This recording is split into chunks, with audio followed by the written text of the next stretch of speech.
All right, the next album on the list is number 477. This album is entitled Moanin' in the Moonlight by Howlin Wolf.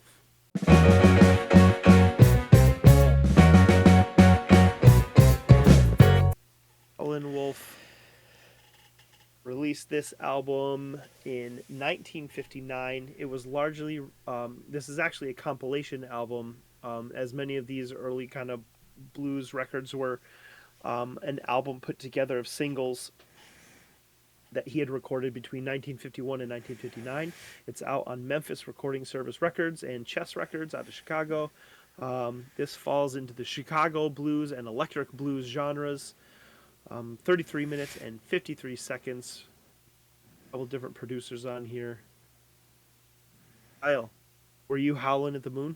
Hey, it's Kyle. Just jumping in real quick to ask, do you approve this groove? Let us know in the comments. Give us a quick thumbs up. Subscribe to the channel. Join the conversation.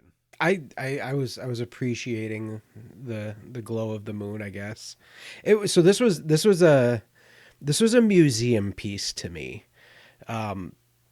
Something to appreciate and absorb. And I did.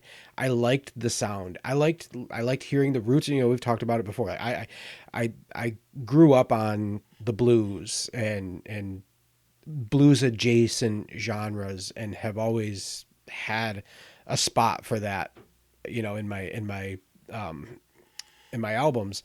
But and this was fun to listen to. It was interesting to listen to. Howlin' Wolf was kind of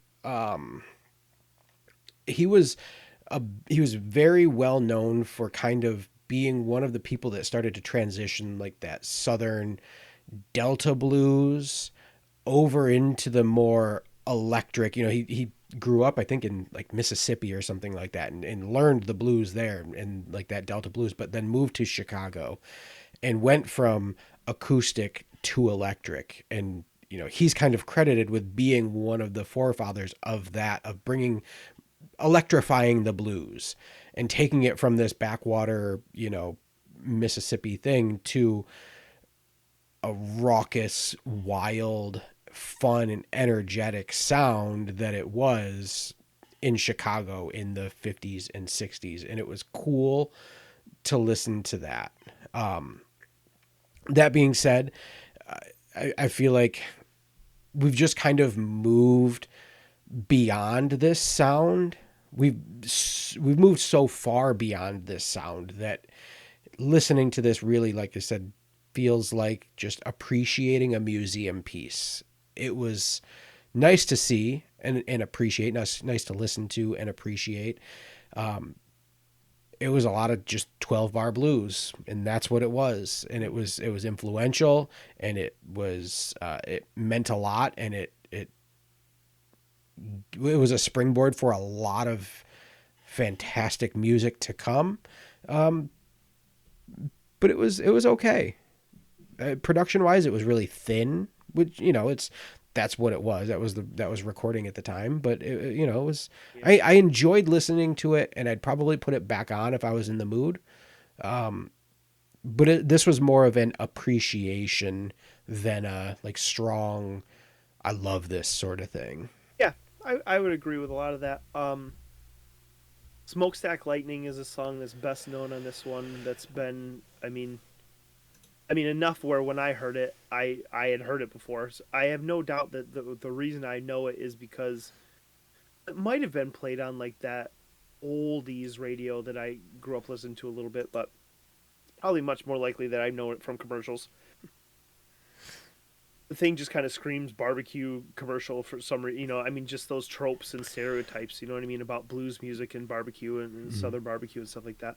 I could definitely trace the sound from the Money Blues acoustic stuff from those Delta blues to Howlin' Wolf's electrified blues. And as I listened to some of this, I could anticipate the next step that artists like Jerry Lee Lewis would make into Great Balls of Fire, and really starting to move that blues sound into what was that 50s and 60s rock and roll. You know, a lot of the instrumentation, the rhythms, stuff like that. I could, you know, so I agree. Like as as a sort of museum piece, like I think this is well deserved. The dude could howl. He's like, I don't know if you caught, like, he definitely had a little go to his little howl song that I'll insert in here. Popped up here and again is kind of his calling card, right? Yep. That's his version of those audio tags, so people would know it was him right away, which I think is kind of cool. To see how that starts even way back then. Yeah. Would you rate this one? I went with a 3.5, just because it is up my alley. I enjoyed it. Yep. Yeah, I would give this one probably a high 2, maybe a 3. Just because it is, like you said, it's so far away from a lot of the stuff that we hear, especially today. I think it's worth revisiting now and again, just as something different. So I can appreciate this one. Yeah, it was pretty cool. It was pretty cool to listen to. Another one that I'd heard that song Smokestack Lightning, but I didn't know who sang it. I didn't know anything about him until I had encountered this list. So I was glad I did. Cool.